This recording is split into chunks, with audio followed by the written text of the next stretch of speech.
Here is this Mistralaire TAT ceiling fan. This is one that I've had for a fair few years now. It's on a 3-speed regulator, not on a 5-speed. So I'm going to show you that running. There's the Alaska with Nationals now up here. Alright, it's wired, it's on, but the light switch has got to be on for the fan to turn on. It's set on low.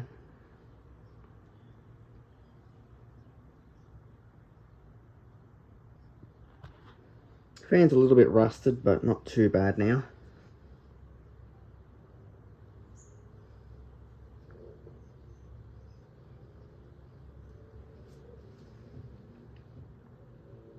So I'm quite happy with all the industrial ceiling fans in my shed, and the one wood blader. I've now got a clips of airflow in here up there, which I like that a lot.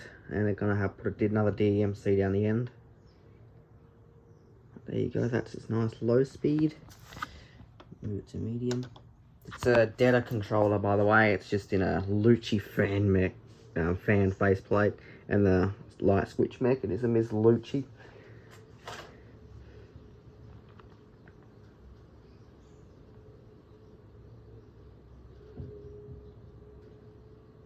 It's making a little bit of creaking noises.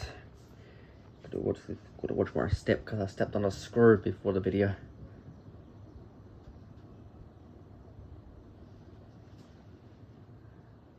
There it is. Then we'll turn it up high.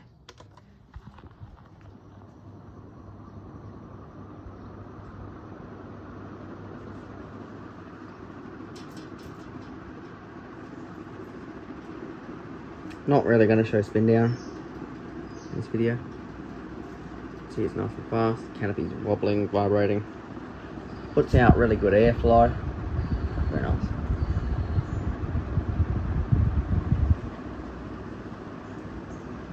And all I got to do to turn it off is just flip the switch. Right, thanks for watching.